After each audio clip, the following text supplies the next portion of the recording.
Hello, Namaskar. This is Firstpost and you're watching Vantage with me, Palki Sharma.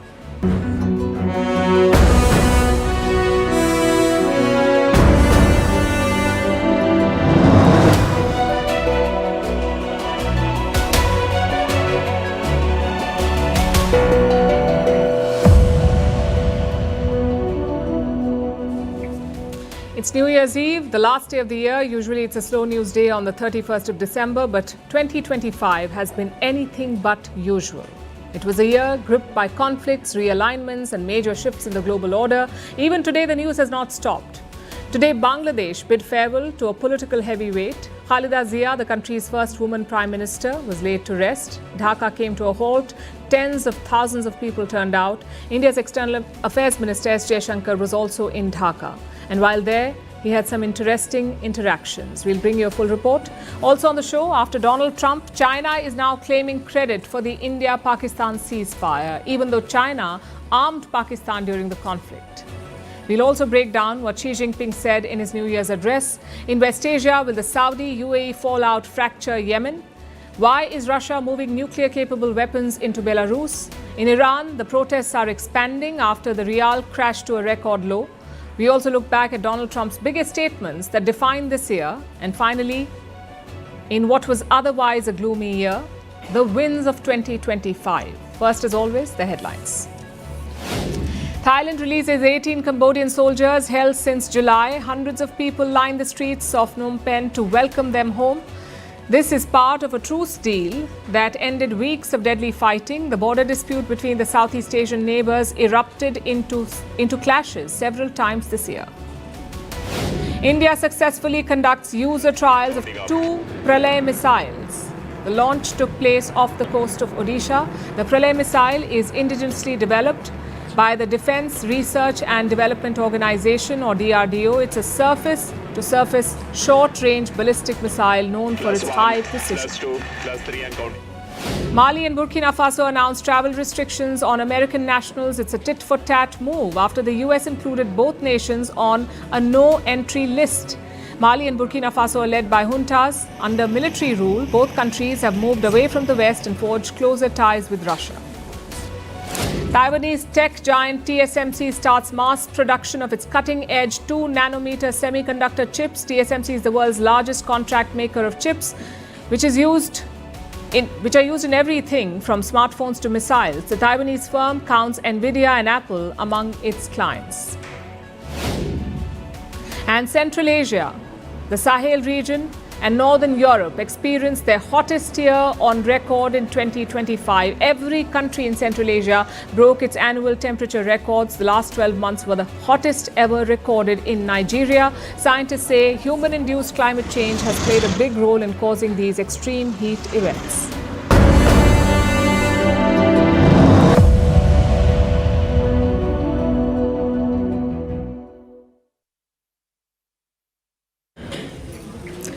Bangladesh came to a standstill today. A sea of people turned up on the streets of Dhaka. Neighboring leaders flew in, ambassadors and diplomats lined up, all to bid farewell to Khaleda Zia. She was Bangladesh's first woman prime minister, also the leader of the BNP. That's the Bangladesh Nationalist Party. It's the largest political party in the country. Today, Khaleda Zia's funeral was held in Dhaka. Tens of thousands of people turned up to mourn her. The funeral prayers were slated for 2 p.m., but the crowd began assembling by 7 in the morning. Take a look.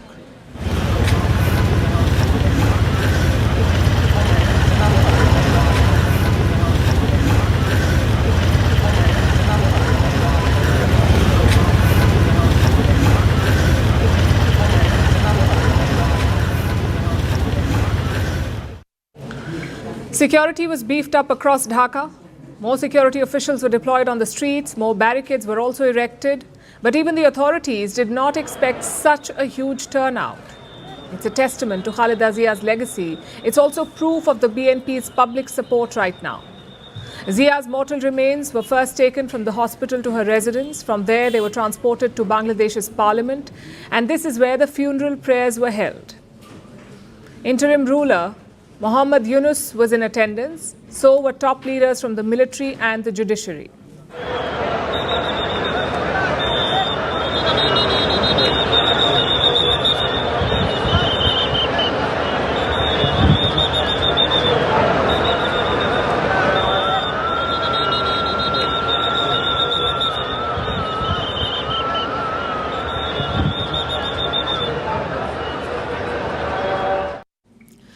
had declared 3 days of mourning. He had also ordered a state funeral for Khaleda Zia. She was laid to rest beside her husband, that's Ziaur Rahman, former president of Bangladesh and the founder of the BNP. Ziaur Rahman's memorial is located just across the parliament, and that is where Khaleda Zia was also buried.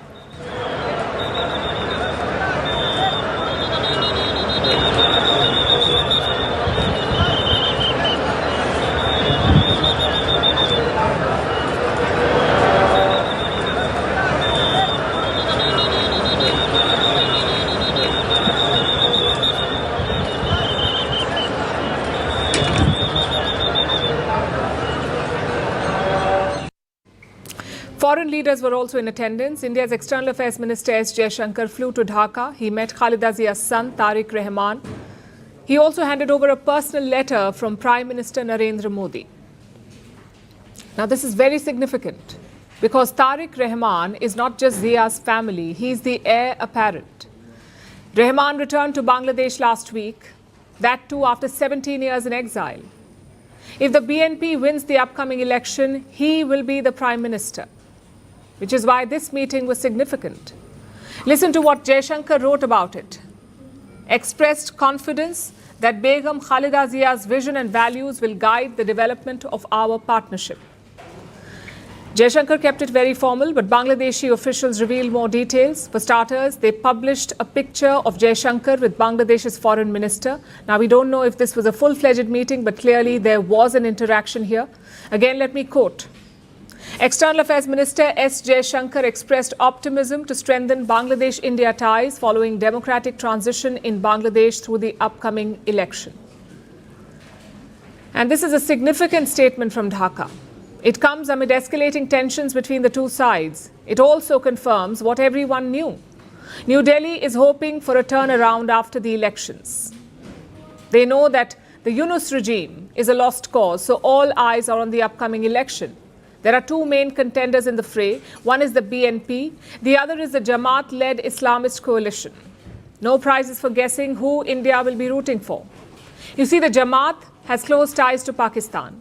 They had supported Pakistan in the 1971 war. They helped Pakistani soldiers commit genocide on Bangladesh. And looks like those ties are still solid. Pakistan was expected to send their foreign minister to Khaleda Zia's funeral. That's Ishaq Dar. His supposed visit was reported in the Bangladeshi media, but as it turned out, Dar did not visit. Instead, Pakistan sent their parliament speaker. He too had a brief interaction with Minister Jaishankar. Both men were pictured exchanging a handshake. And I know it's just courtesy, but it's also very significant because this was the first India-Pakistan interaction since Operation Sindoor. It's high on symbolism, but not much else.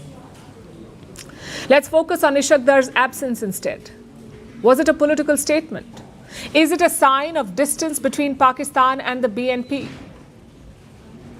Because India sent their foreign minister to Dhaka, so did Nepal, Bhutan and Sri Lanka. The Maldives sent their education minister. Only one regional country sent a speaker instead of a minister, and that country is Pakistan. The same Pakistan that talks about creating South Asian blocs.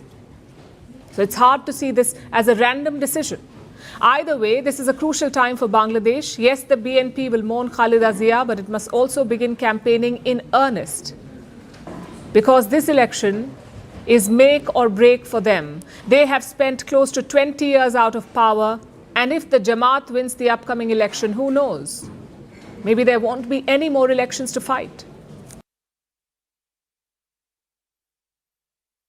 There's a new trend in geopolitics, claiming credit for peace without doing the actual work. First, it was US President Donald Trump, and now it is China. Their foreign minister Wang Yi has made a sweeping claim. He says China mediated the ceasefire between India and Pakistan. Listen to this. Following this Chinese approach to settling hotspot issues, we mediate in northern Myanmar, the Iranian nuclear issue, the tensions between Pakistan and India, the issues between Palestine and Israel, and the recent conflict between Cambodia and Thailand. We have stood firm on the right side of history when it comes to central questions about right and wrong, questions that challenge international justice. We have unequivocally opposed hegemonism and power politics, and we have done our best to provide both moral and practical support to countries suffering injustice. It's a ceasefire no one brokered, but everyone wants credit for. In case you haven't figured it out yet, Wang Yi was talking about Operation Sindoor. Pakistan-backed terrorists killed 26 innocent civilians in Kashmir's Pahalgam this year. In response, India carried out precision strikes and demolished terrorist camps in Pakistan. India also imposed costs on the Pakistani military. All of this happened in the month of May. The conflict lasted 4 days. It ended with a ceasefire when Pakistan made a formal request. Pakistani generals reached out to India's military. That's the DGMO, the Director General of Military Operations. They made contact with India on the 10th of May. They asked for a ceasefire. A phone call was held between the two sides, and at around 3:35 p.m. on the 10th of May, a ceasefire was agreed upon. No third party was involved in this. There was no back-channel diplomacy or external mediation. The India-Pakistan ceasefire was an outcome of direct military talks. India made this clear on day one, and today India reiterated that fact. New Delhi said the ceasefire was a result of bilateral engagement. Then why is China claiming credit? What are they trying to do here? China is trying to rewrite the facts. It is trying to portray itself as a responsible power and a peace broker. But the reality is very different. China was not calming this conflict in May. China was fueling it. In the month of July, a top Indian army officer made a big revelation. He said China gave quote-unquote live inputs to Pakistan during Operation Sindoor. This included real-time surveillance, strategic intelligence, and coordinates for targeted strikes. Basically, China was aiding Pakistan. This is not diplomacy. This is picking a side. They gave military backing to Pakistan against India, and there is evidence to prove that. Photographs like this one have emerged or did emerge during the conflict. These are Chinese missiles that failed to explode. They were found on Indian soil. Pakistan used Chinese weapons against India. They used Chinese missiles, Chinese fighter jets, Chinese drones, and Chinese radar systems. In the last 5 years, more than 80% of Pakistan's weapons have come from China. These are not the actions of a responsible power. China was actively enabling this conflict and using this battleground as a live laboratory. China used this opportunity to test its weapons in a real-world combat situation and against real targets. Even after the conflict, China did not stop. It launched a disinformation campaign. It tried to discredit the Rafale fighter jet that the Indian side used. The idea was to promote Chinese warplanes, specifically the Chinese J-35 fighter jet. Beijing wanted to boost its military sales, so it began circulating fake images online, AI-generated images that claimed to show downed Indian jets. A report submitted to the US Congress in the month of November confirms all of this. So to sum it up, China armed Pakistan during Operation Sindoor. It supplied them weapons, it provided live intelligence, and it tried to discredit India's military strength. That does not sound like the work of a mediator. That's more like the role of an enabler. And it's unfortunate because 2025 was supposed to be a turning point of sorts, with India and China narrowing some of their differences, with high-level diplomatic contact resuming and direct flights taking off. Even Chinese investments made a comeback this year, but Wang Yi's latest comments are a reminder that this relationship is still quite tricky and that the trust gap, the trust deficit, is still deep. In fact, Beijing is now taking offense over Indian cinema too. They're upset about a new movie, a film called Battle of Galwan. It stars Salman Khan, who is one of India's leading actors. And as the name suggests, the film is based on Galwan, the 2020 clash in eastern Ladakh between Indian and Chinese forces. It led to a 4-year-long military standoff between the two countries, India and China. And now there's a Bollywood film coming out. Only the trailer, by the way, has been released so far. And the trailer has angered China. Their state-run mouthpiece has commented. That's the Global Times. They've published a story calling the film, and I'm quoting, distorted and over the top. India has responded sharply. Government officials say the state had no role in the film. They've reminded Beijing that India is a democracy where creative freedom is protected. Of course, we don't expect China to understand that, but I guess there's a clear takeaway for India from this episode. Working with China may be a reality of life that cannot be wished away, but it's important to be clear-sighted about the challenges. Resolution for 2026? Don't let your guard down.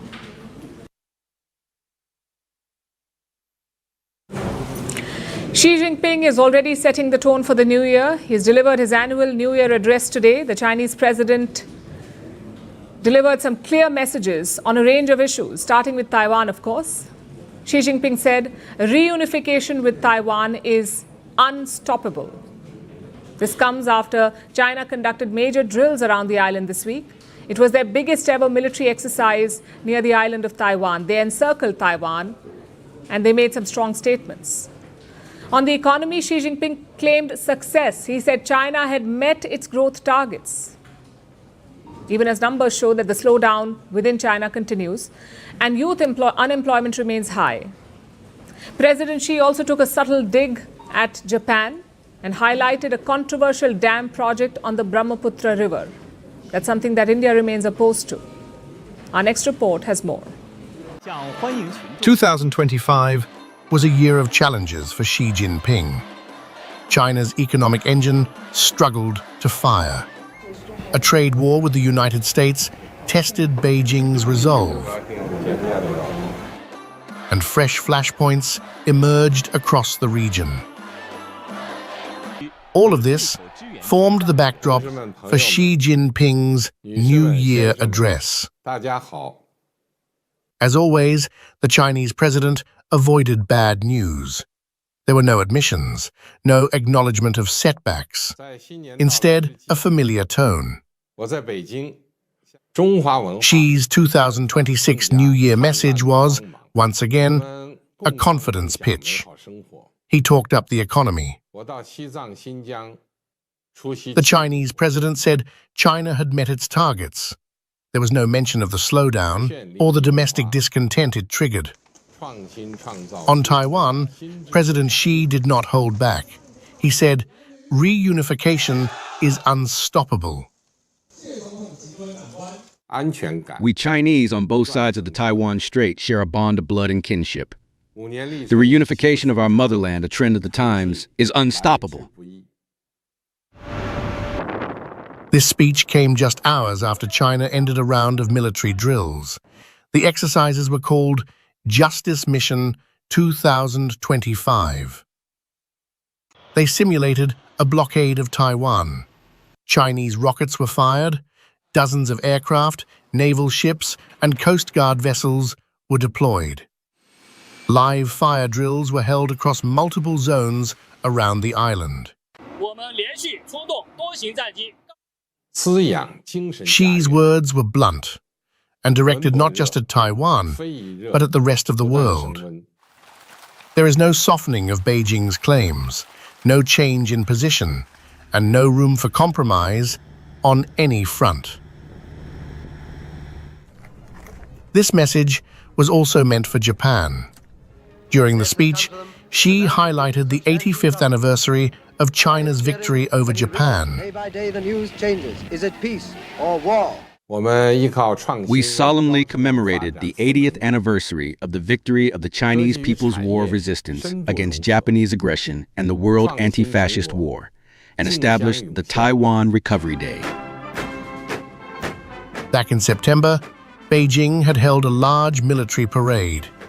The venue was Tiananmen Square.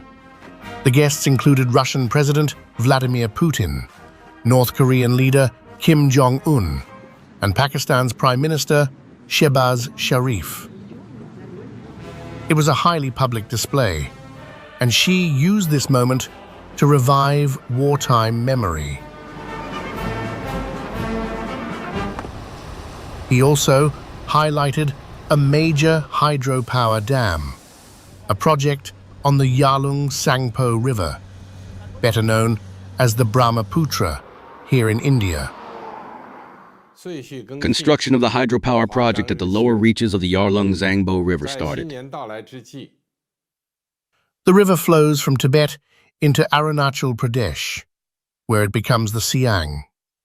Further downstream, it forms the Brahmaputra and eventually enters Bangladesh as the Jamuna River. India remains opposed to this dam. It has raised strong concerns about water security, but Xi listed the project as a key milestone and praised it. And finally, the Chinese president ended his speech with a political message. Xi said, "Only a strong Communist Party can make China strong." It was a clear declaration that the Communist Party remains in full control. Xi's speech was not about reflection, it was about projection. With the United States pulling back from the world stage, China sees an opening. Xi Jinping's message made that clear.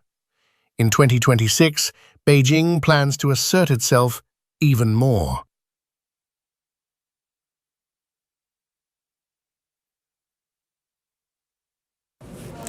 Now the latest on Saudi Arabia versus the UAE.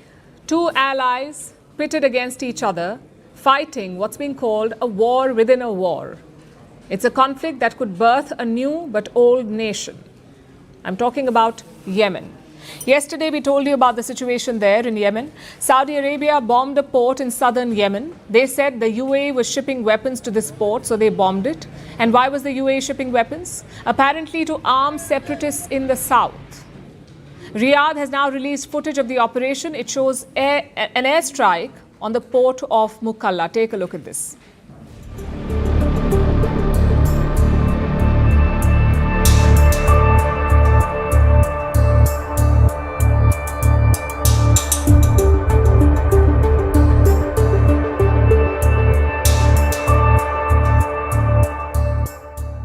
The UAE has denied this claim. It says it did not ship any weapons, but the situation has spiraled out of control. To understand why, let me give you a quick primer. Yemen is a war-torn country in West Asia. It is divided into two parts right now. In the north, the Houthis are in charge. They control the capital, Sana'a, and some of the most populous areas. In the south, there are two competing factions, and each faction has a different supporter. One faction is backed by Saudi Arabia, the other is supported by the UAE. The group backed by Saudi Arabia is the globally recognized regime in Yemen, and the one that is backed by the UAE is a group of separatists. Now recently, these separatists have been on a roll. They have captured virtually all of southern Yemen, and they want to create a new country called South Yemen. Saudi Arabia is not happy with this. They oppose the demand for a separate country, and they accuse the UAE of backing these separatists. So yesterday, the Saudis drew a red line. They asked the UAE to withdraw from Yemen, and they set a 24-hour deadline. Leave Yemen in 24 hours. That's what they said. And the UAE obliged. Here's what they said.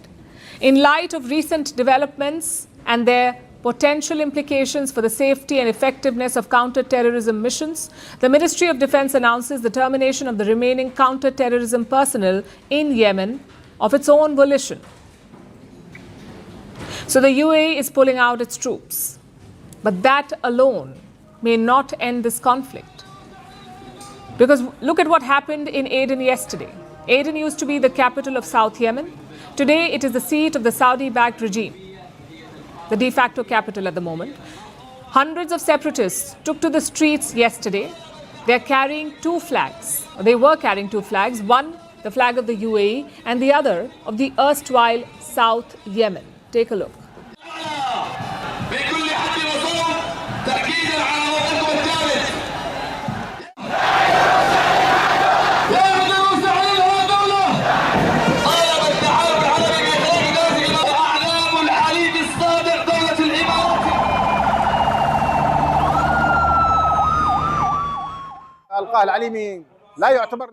We stand alongside the Arab coalition and alongside the United Arab Emirates, the loyal ally that has stood with the Southerners since the early days of the war in 2015 against the Houthis.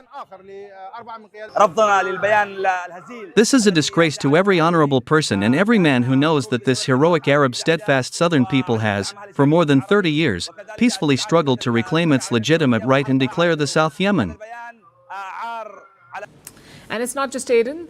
Similar rallies have happened across southern Yemen, and everywhere the demand is the same. Break up the existing country, create a South Yemen.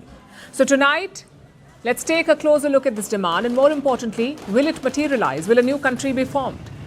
You see, South Yemen has a very interesting history. In the 1830s, this region was conquered by the British, and fun fact, they actually merged it with British India. So the region of South Yemen was ruled from India, from the Bombay Presidency. Meanwhile, the northern part was ruled by the Ottoman Empire. But by the 1950s and 60s, nationalism began to rise. In 1967, South Yemen overthrew the British. And in 1969, communists captured power. So South Yemen became the only communist country in the Arab world. And it remained so until 1990. 1990 is when the Soviet Union collapsed. South Yemen lost its main supporter. Eventually, the regime here also collapsed. And in the 1990s, South Yemen merged into Yemen. So the country was unified. But this union was never a happy one. Northern Yemen was made up of Shia Muslims, and southern Yemen had more Sunni Muslims. And this fault line continues to divide the country even today. The north is ruled by the Iran-backed Houthis, the south is ruled by Sunni groups, and the most powerful among these Sunni groups are the separatists. Which brings us to the second question. Will a separate country of South Yemen be created? Well, the separatists do have the edge. They now control almost all of southern Yemen. They've also taken over oil facilities and strategic islands. But can they retain all of it? Their main backer, the UAE, is leaving the battlefield, plus global pressure is building. Yesterday, the United States got involved. Secretary of State Marco Rubio spoke to the Saudi and Emirati foreign ministers. He has not revealed a lot about the call, but rest assured, Washington does not want to see its allies fighting. Does not want to see the UAE and Saudi Arabia fighting. And same in the Gulf region. Qatar has offered support to the Saudi-backed regime. They want to preserve Yemen's unity and sovereignty. Bahrain and Kuwait have said the same. So the pressure is mounting on the separatists. They will have to take a call. One option is to resist all the outside pressure and just push on for independence. But that could risk more attacks from Saudi Arabia. Some separatists say Riyadh is amassing troops at the border, some 20,000 fighters ready to enter Yemen. And if that's true, things could get ugly. The second option is to give up the land willingly, basically return to the pre-December status quo. And what these separatists choose could determine the fate of Yemen. Will it be a war within a war, or a return to the uneasy status quo?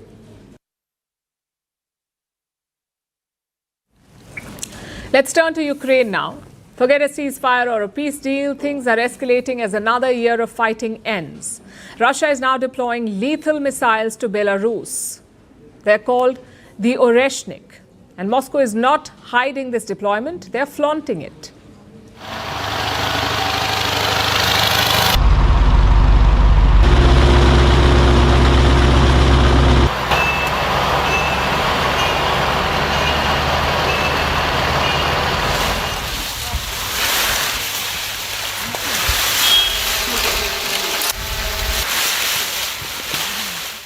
What's so special about this weapon?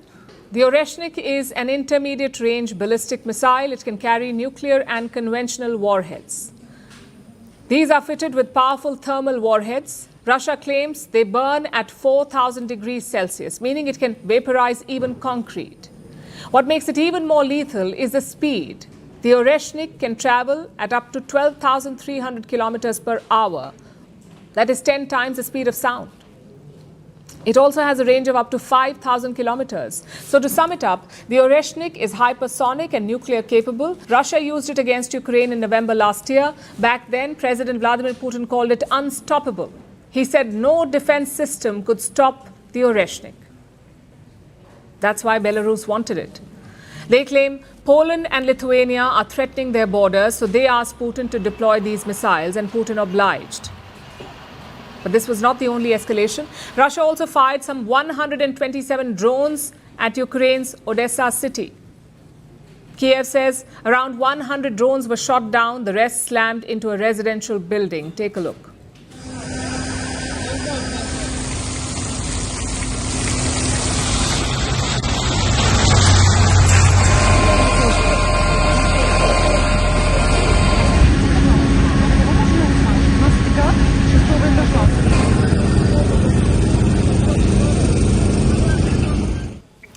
I guess this was to be expected because on Monday, Russia made a bombshell allegation.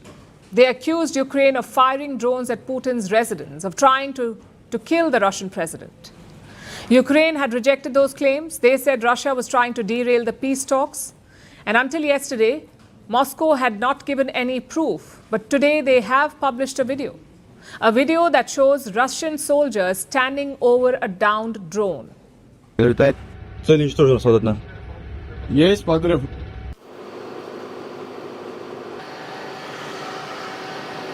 Боевая часть данного беспилотника представляет собой фугасный заряд весом 6. The attempt to slip through our defensive lines and overload our air defenses failed. The crew operated as planned and all targets were destroyed. The drone's objective was a protected facility in the Valdai district of the Novgorod region. That's hardly a smoking gun. You cannot identify the area or the date from that video. Nonetheless, it is something.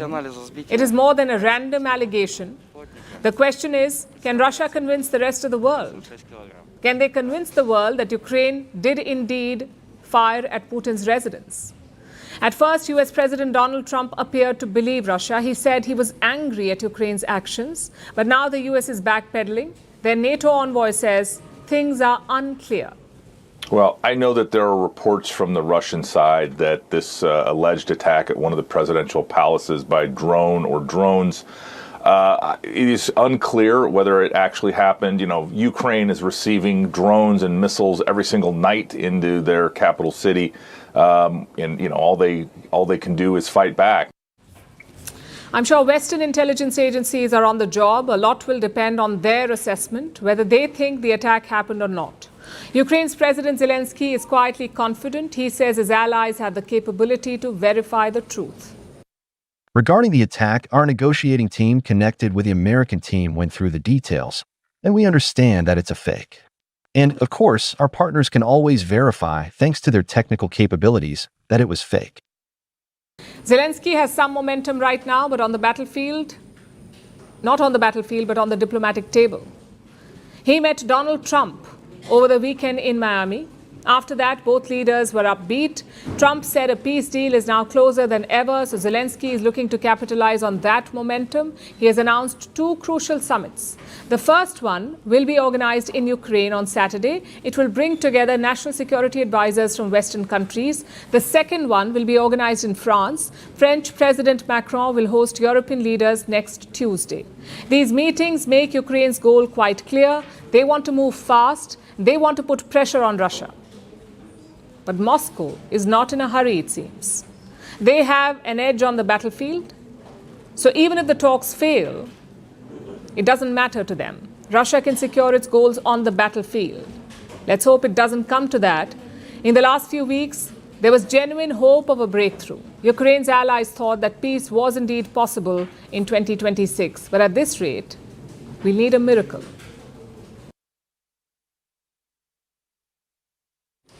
As 2025 draws to a close, we put the spotlight on the biggest headliner of the year. No prizes for guessing. It is Donald Trump. He returned to the White House this year, and from day one, he dominated the global conversation. From his inauguration promise of a golden age to his claim that America would take over Gaza, from calling his allies weak and decaying to calling Venezuela's leader a narco-terrorist. Each statement landed with force, each one made headlines, and together they defined the opening year of Trump's second term, where policy depended on mood swings, where diplomacy was conducted on Truth Social, and where disruption became the new normal. Here's a report. The golden age of America begins right now. Ladies and gentlemen, the President-elect of the United States, the Honorable Donald John Trump.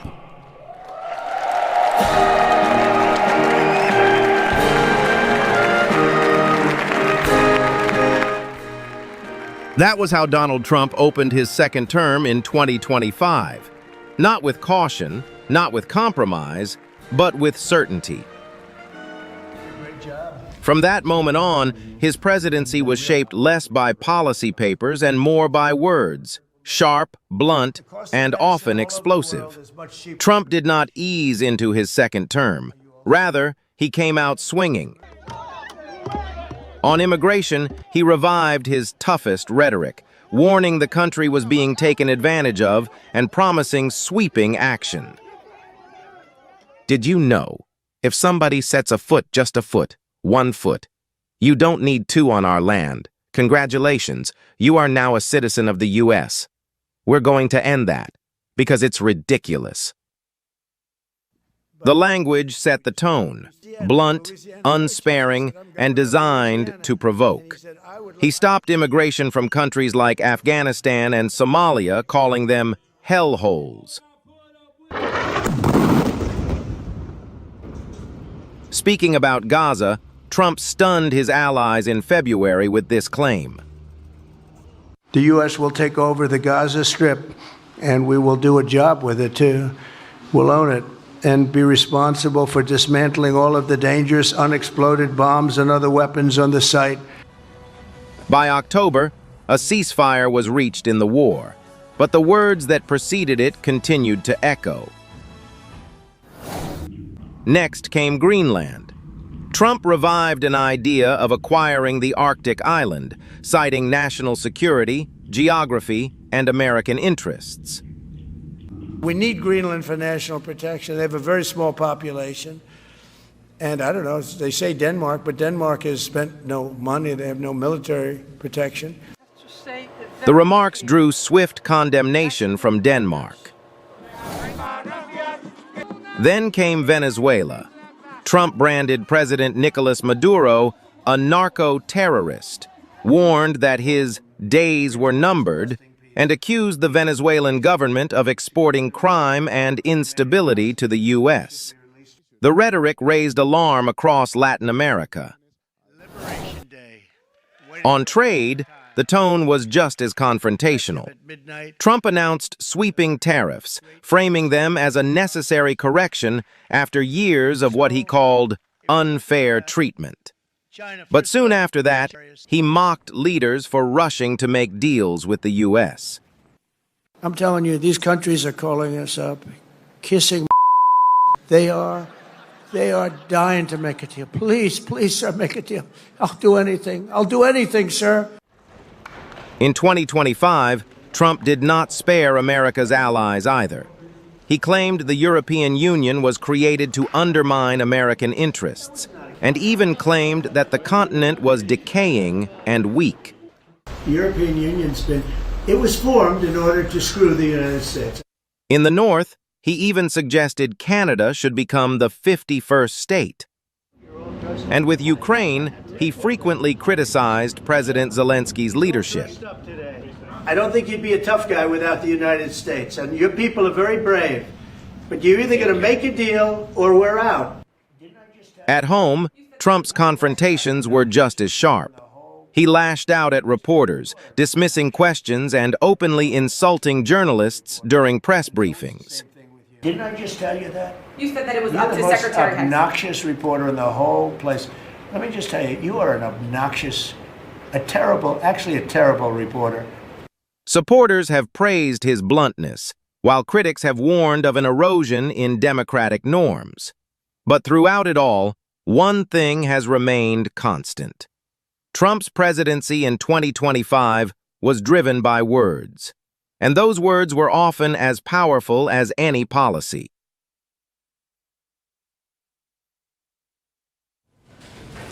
For decades, Iran's regime has stared down at many threats.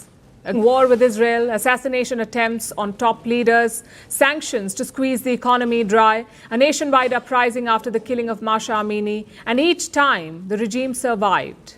But as 2026 approaches, a new threat is testing Tehran. It's not missiles or more sanctions. It's a plunging rial.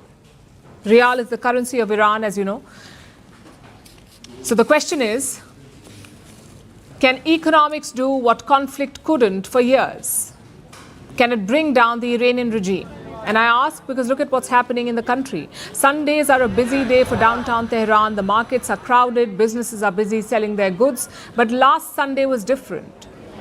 Shopkeepers brought down the shutters, they poured into the streets and they started protesting. Some chanted, "We want our livelihoods back." Others shouted, "Death to the dictator."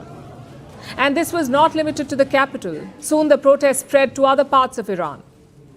Let me show you on the map. The cities that are highlighted are the cities where people took to the streets in protest.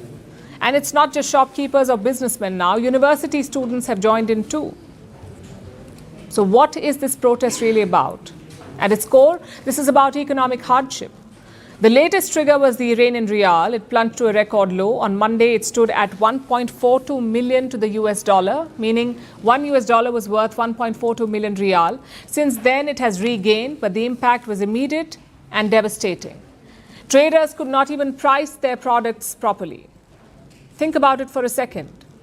You import your goods or you buy raw materials from abroad. Your trade depends on the value of your currency. Suddenly that currency collapses. Your stock becomes unaffordable overnight. Your rent stays the same, but your income plunges.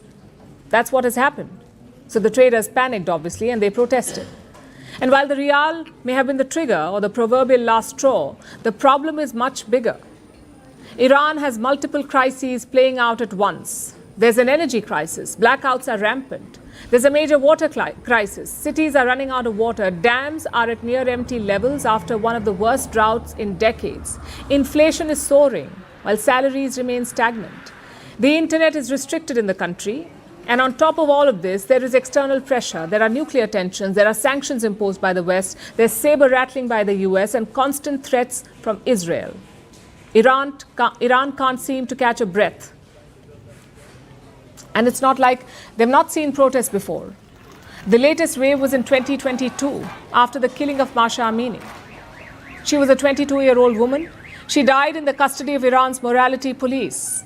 Mahsa Amini was arrested for not wearing her headscarf properly. Her death sparked massive nationwide protests. It was met with a forceful response. The regime cracked down hard. More than 500 people were killed. So the point is, Iran has been here before, and yet this protest is different because this one is about daily survival.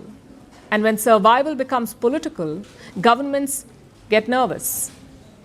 So what is the Iranian government doing? They seem to be on the back foot. They say they want to listen to the people. President Masoud Pezeshkian has spoken. He has called for talks with the protesters, and the country's central bank governor has stepped down. People's concerns and protests regarding livelihood problems must be responded to with full responsibility and dialogue, especially with representatives of guilds, and taking necessary measures focused on increasing people's purchasing power and reforming the economic decision-making process must be placed on the agenda of executive officials. And then there's Iran's Supreme Leader Ayatollah Ali Khamenei. He's choosing the waiting game.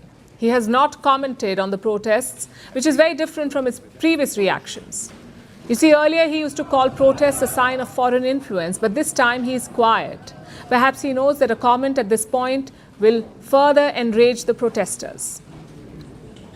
But is this protest big enough to bring down the regime? Not yet. There is no clear leadership, there is no coordination between cities, and the regime still controls the streets. Having said that, they cannot take it lightly because history shows us that governments do not fall when one crisis hits them. Governments fall when everything breaks at once. So the honest answer is this may not bring down the regime yet, but it has done something unprecedented. It has pushed ordinary Iranians to ask questions that the regime has spent decades avoiding.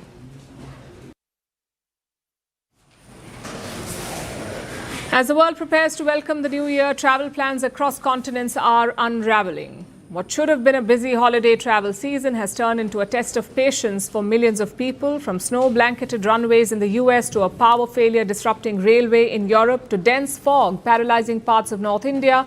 The final days of 2025 have brought a massive disruption. Flights have been delayed, trains have been cancelled, and the roads have become dangerous. For many trying to travel this New Year's Eve, the journey itself has become the biggest challenge. Here's a report. As the world prepares to close 2025, travel plans have begun to unravel. What was meant to be a busy season of movement has turned into a test of patience. Across continents, journeys have stalled, caught between extreme weather and failing infrastructure. In the U.S., a powerful winter storm called Ezra has swept across the Midwest and Northeast. Heavy snow and fierce winds have grounded aircraft, closed highways, and knocked out power in several states. Airports in cities like Chicago, Detroit, and New York have struggled to keep operations running. Even rail travel ground to a halt. In terminals and stations, luggage piled up, and the only thing moving was time. For passengers already on the move, there was little choice but to wait. Well, I suppose it's the snow, the blizzard that started yesterday. I got here early, worrying about my train to get to my Amtrak train, and it appears that Amtrak is delayed, at least in the Northeast corridor, pretty much. The disruption didn't stop at America's borders. Across the Atlantic, Europe was facing its own travel chaos. A power failure inside the Channel Tunnel briefly halted Eurostar services. That halt cut rail links between Britain and Europe. Several trains were cancelled, platforms filled up, and travelers were left searching for alternatives as the busy year-end rush collided with technical failure. In London and Paris, passengers waited for hours as schedules collapsed and updates came slowly. I mean, all the planning for New Year festivities will be cancelled, and we'll still have to see how and when do we get home and how. This morning we got an email from Eurostar saying the train was, well, I was actually having technical issues. So we arrived here and then looked at the app and everything was cancelled. But we have plans for tomorrow. It's New Year. We have planned parties and we don't know what to do.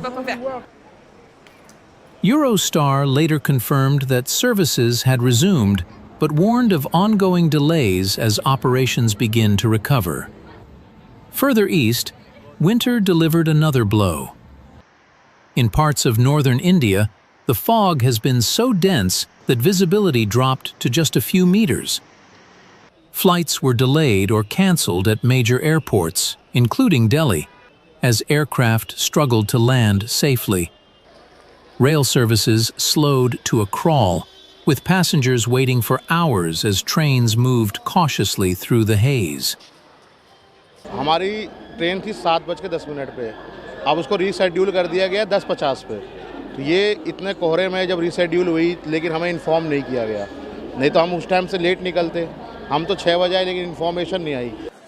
Authorities warn that conditions could persist for days and have urged travelers to brace for more delays. For those hoping to welcome the new year with loved ones, 2025 is ending not with a celebration, but with waiting. Across terminals, platforms, and stations, the message is the same. The journey ahead may take much longer than planned.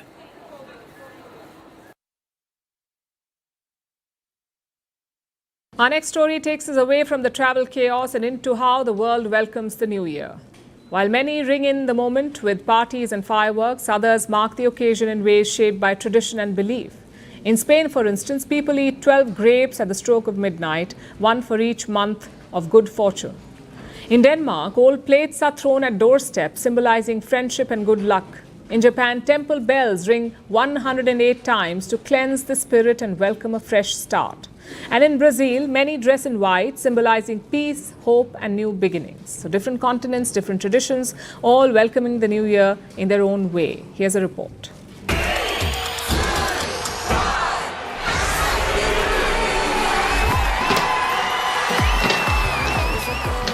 It's New Year's Eve, and around the world people are getting ready to celebrate.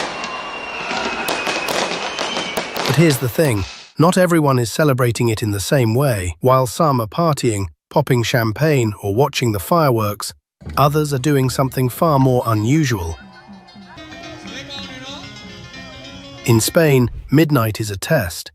You have 12 seconds to eat 12 grapes, one for every chime of the clock. You miss one, and you've cursed an entire month. So people race against time with cheeks bulging.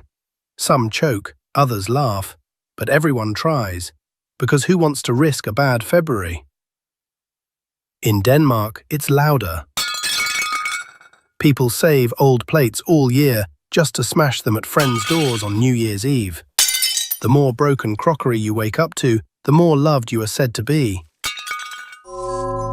In Japan, it's the opposite. They ring in the new year in a more calm and reflective manner. Buddhist temples in the country ring bell 108 times. Each chime represents a human weakness, greed, anger, or jealousy. People stand in silence, letting go of what weighs them down. They cleanse their way into the new year. In Brazil, the color white takes over the night. Millions dress in white and gather on beaches. At midnight, they run into the waves and jump 7 times, symbolizing 1 jump for each wish. They even throw flowers into the water as offerings. In the Philippines, it's all about circles, polka dots, round fruits, basically anything that looks like a coin. The shape is believed to attract prosperity for the year ahead. In parts of Ireland, families grab bread and bang it against their walls. The louder the better. It drives out bad spirits and invites good fortune. Romania goes full folklore. People dress as dancing bears and parade through the streets. The bear symbolizes strength and survival, so they roar, they stomp, and they become the animal that endures.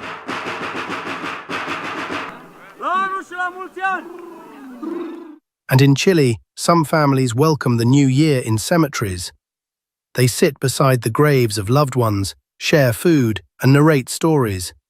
Because for them, the new year shouldn't begin without the people who shaped the old ones, even if those people are no longer present. So different countries and different customs. But look a little closer, and all these rituals are really saying the same thing. Whether it's a grape, a wave, a bell, or a piece of bread, people everywhere are reaching for one small moment of hope. A hope that the year ahead will be steadier, kinder, and better than the one that just went by.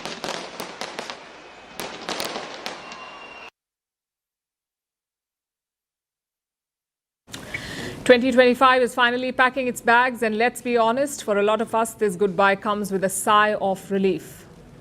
Because this was not an easy year. It had wars, it had inflation, food shortages, political tremors, and climate disasters. It was like living a decade in just 1 year, in 365 days. And for journalists, it was packed with breaking news, headlines that screamed every day. But also buried under those headlines was some good news. Stories that bring a smile to your face, moments that feel like a warm hug in a cold news cycle. So tonight, for our final story of the year, we are turning the spotlight away from the storms to the silver linings. And we will start with our planet. This year, we heard a lot about climate change. The Earth is warming up. Freak weather is becoming the new normal. And yes, all of this is happening. It is cause for worry. But there were also some wins. Remember the ozone layer? It is a natural shield in the Earth's stratosphere. It absorbs most of the sun's harmful radiation. For years, we've been saying that the ozone layer has a hole which is getting bigger. Well, not anymore.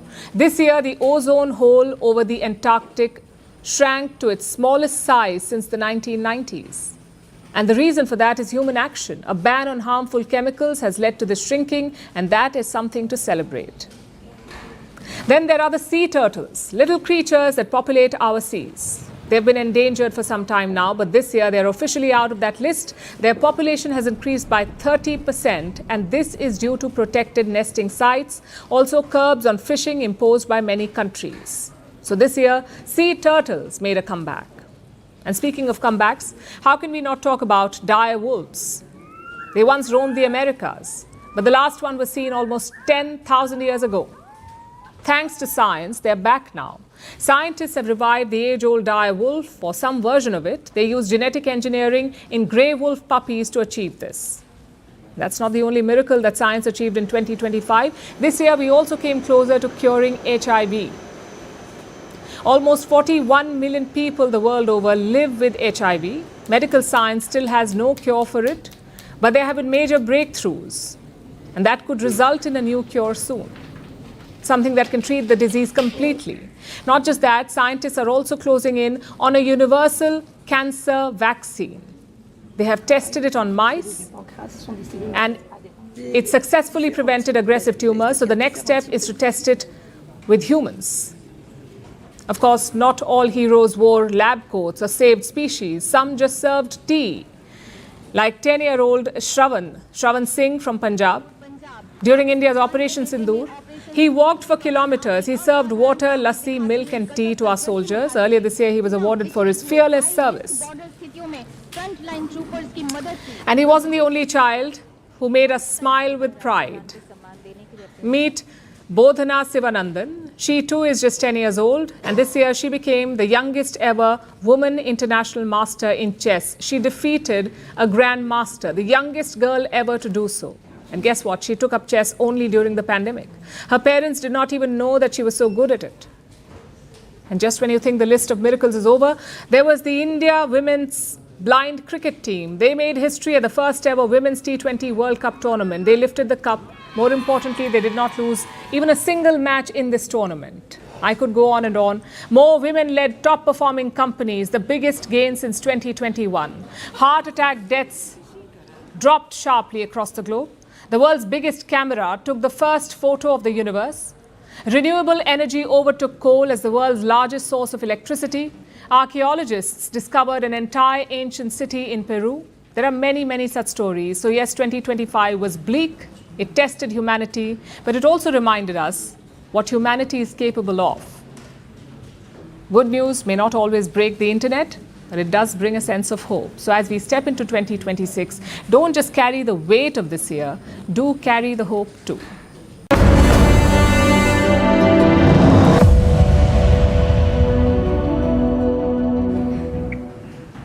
This year did not just break the internet, it turned it into memes, from children shouting 6, 7 and parents scratching their heads to the Coldplay kiss cam moment, the sound of the Jet 2 holiday, the debate of 100 men versus 1 gorilla, and Labubus taking over our feeds and closets.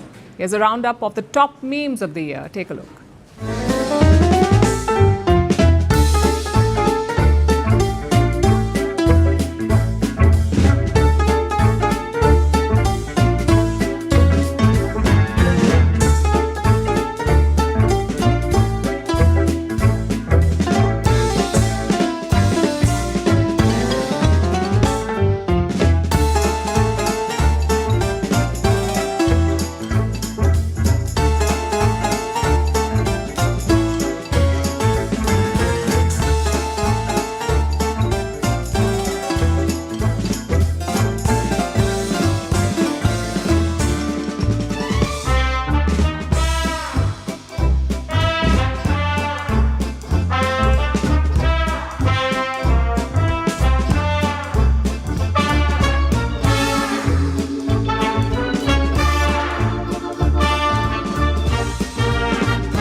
That's it on our last show of the year. Wishing you all a very happy new year. But before we end the show, we have some visuals for you of New Year celebrations in countries across the globe. Thank you for watching. We'll see you tomorrow.